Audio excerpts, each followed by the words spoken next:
ഒരേക്കർ സ്ഥലമുണ്ടായിരുന്നു. പക്ഷേ അവരെനിക്ക് അത് സെയിൽ സർട്ടിഫിക്കറ്റ് തന്നപ്പോൾ 20 സെൻറ്റ് സ്ഥലമേ പതിച്ചു തന്നുള്ളൂ. സർവേ നമ്പർ മാറ്റി.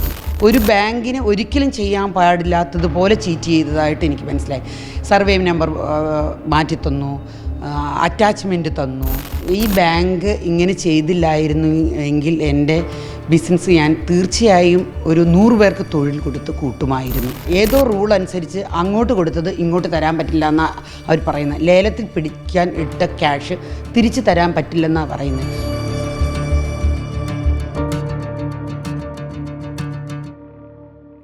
നമസ്കാരം.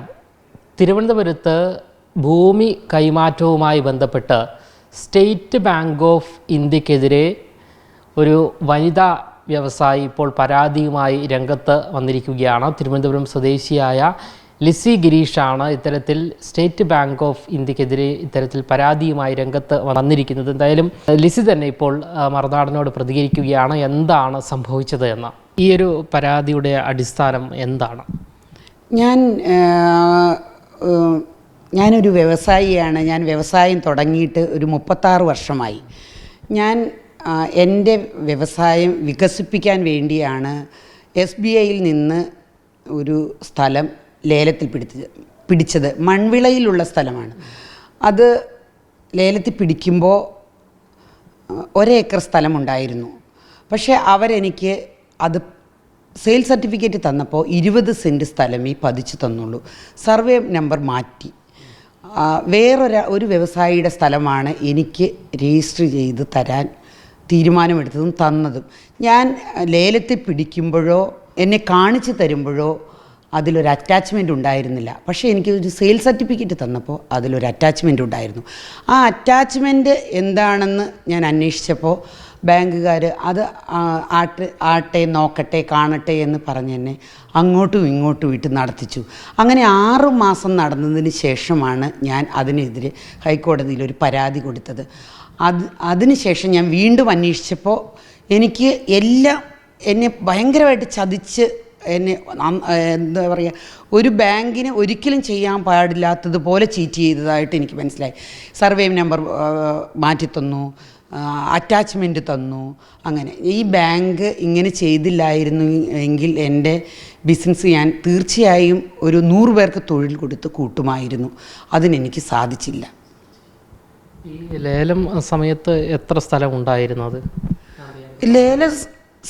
ലേല സമയത്ത് കാണിച്ചു തന്ന സ്ഥലമല്ല സെയിൽ സർട്ടിഫിക്കറ്റിൽ തന്നത്. അത് എത്ര സെൻറ്റ് ഉണ്ട്? പറഞ്ഞത് ലേലം ചെയ്യാൻ കാണിച്ചു തന്ന സ്ഥലം 1 ഏക്കർ ഉണ്ടായിരുന്നു. കാണിച്ചു തന്നോ എന്നേ പറയാൻ പറ്റത്തുള്ളൂ. അത് സെയിൽ സർട്ടിഫിക്കറ്റിൽ തന്നപ്പോൾ 20 സെൻറ്റല്ലേ ഉണ്ടായിരുന്നുള്ളൂ. അപ്പോൾ കാണിച്ചു തന്നു എന്നല്ലേ പറയാൻ പറ്റത്തുള്ളൂ. അതായത് ഇപ്പോൾ എത്ര രൂപ നഷ്ടം വന്നിട്ടുണ്ട്? 4,81,00,000 രൂപ ഞാൻ സ്റ്റേറ്റ് ബാങ്കിന് കൊടുത്തിട്ട് 2.5 വർഷമായി. ഇതുവരെ ഒരു മറുപടിയുമില്ല. ബാങ്കിനോട് ചോദിക്കുമ്പോൾ എനിക്ക് റൂൾ അറിയില്ല, ഏതോ റൂൾ അനുസരിച്ച് അങ്ങോട്ട് കൊടുത്തത് ഇങ്ങോട്ട് തരാൻ പറ്റില്ല എന്നാണ് അവർ പറയുന്നത്. ലേലത്തിൽ പിടിക്കാൻ ഇട്ട ക്യാഷ് തിരിച്ചു തരാൻ പറ്റില്ലെന്നാണ് പറയുന്നത്. അങ്ങനെ ഞാൻ ആരോട് ചോദിക്കും? ബാങ്കുകാർ മുഖം തിരിഞ്ഞിരിക്കുന്നതുകൊണ്ട് ആരോട് ചോദിക്കും, ആരോട് പറയും? എനിക്കറിയില്ല ഇതാരോടാണ് ഞാൻ പറയേണ്ടതെന്ന്. അങ്ങനെ ഞാൻ വിഷമത്തിലാണ്. എൻ്റെ വ്യവസായത്തെ എനിക്ക് മുന്നോട്ട് കൊണ്ടുപോകാൻ പറ്റില്ല. ഞാനെന്ന വ്യവസായി ഇപ്പോൾ സങ്കടത്തിലാണ്. ആരോടാണ് എന്ത് പറയേണ്ടതെന്ന് അറിയില്ലാത്ത വലിയ സങ്കടത്തിലാണ് ഞാൻ. നിലവിൽ എവിടെയെങ്കിലും പരാതി കൊടുത്തോ? ഞാൻ നിലവിൽ പരാതി കൊടുത്തു. പോലീസ് സ്റ്റേഷനിൽ പരാതി കൊടുത്തിട്ടുണ്ട്, വ്യവസായ വകുപ്പിൽ പരാതി കൊടുത്തിട്ടുണ്ട്, ബാങ്കിനോട് തന്നെ പരാതി പറഞ്ഞിട്ടുണ്ട്. പോലീസ് സ്റ്റേഷനിൽ പരാതി കൊടുത്ത് ആ പരാതി എന്താണ്ട് ഒരു 45 ദിവസത്തോളമായി. ആ പരാതിക്ക് അവർ ബാങ്ക് വലിയ ആളായതുകൊണ്ട് അല്ലെങ്കിൽ വലുതായതുകൊണ്ട് ഒന്നും ചെയ്യാൻ പറ്റില്ല, എന്താ ചെയ്യേണ്ടത്, കിട്ടുമോയെന്ന് നോക്കട്ടെ. ഞാൻ കഴക്കൂട്ടം പോലീസിലാണ് കേസ് കൊടുത്തിരിക്കണേ. ഒരു നടപടിയും എനിക്ക് അനുകൂല്യമായിട്ട് ഒന്നും ഇതുവരെ കിട്ടിയില്ല. ഈ പോലീസുകാരെ ബാങ്കുകാരെ നിലപാട് എന്താണ് ഈ ഒരു സംഭവത്തിൽ? അതിന് ഒരൊറ്റ കാരണം മാത്രമാണ് അവർ പറയുന്നത്, കോടതി കേസുണ്ടെന്ന്. സത്യത്തിൽ കോടതി കേസ് എനിക്ക് അറ്റാച്ച്മെൻറ്റ് വെച്ചതിന് മാത്രമാണ്. സർവേ നമ്പർ മാറിപ്പോയതാണ് എനിക്കിപ്പോൾ ഉള്ള പ്രശ്നം. എനിക്ക് ക്യാഷ് കിട്ടിയില്ലെങ്കിൽ എൻ്റെ വ്യവസായം ഇനി ഒരടി പോലും മുന്നോട്ട് പോവില്ല. വല്ലാത്തൊരു പ്രതിസന്ധിയിലാണ്. ആരോടും പറയാൻ പറ്റില്ല, ആരും ഇത് വിശ്വസിക്കില്ല. എൻ്റെ അവസ്ഥ ഭയങ്കര ദയനീയമാണ്. ഞാൻ ആരോടാ പറയേണ്ടതെന്ന് അറിയില്ലാത്തതിൻ്റെ വിഷമത്തിലാണ്. സാധാരണ ഒരു വ്യവസായിയാണെങ്കിൽ തീർച്ചയായും 1 കോടി രൂപ കയ്യിലുണ്ടെങ്കിൽ 4 കോടി ലോൺ എടുത്തുകൊണ്ട് ഒരു വ്യവസായം, പുതിയ വ്യവസായം ചെയ്യാമെന്ന് വിചാരിച്ച് ഈ രംഗത്ത് വരും. അപ്പോൾ തീർച്ചയായിട്ടും ആ വ്യവസായി മരിക്കുകയല്ലാതെ വേറെ വഴിയൊന്നും അയാൾക്കില്ലല്ലോ. ഞാൻ കുറച്ച് നാളായി, ഒരു 10-36 വർഷമായിട്ട് വ്യവസായം ചെയ്യുന്ന ആളായതുകൊണ്ട് എനിക്ക് എന്താ പറയുക, ഈ സങ്കടത്തോടെ തന്നെ ഇത് പിടിച്ചു നിന്നേ പറ്റത്തുള്ളൂ. എൻ്റെ കൂടെയുള്ള ജീവനക്കാരെ എനിക്ക് ഇനി ജോലിയിൽ നിന്ന് പറഞ്ഞു വിട്ട് പൊക്കോ എന്ന് പറഞ്ഞു വിടാൻ പറ്റില്ല. അതുകൊണ്ടാണ് ഞാൻ ഈ ബാങ്കിൻ്റെ കൊടുംചതി സഹിച്ച് ഇപ്പോഴും ജീവനോടെ ഇരിക്കുന്നത്.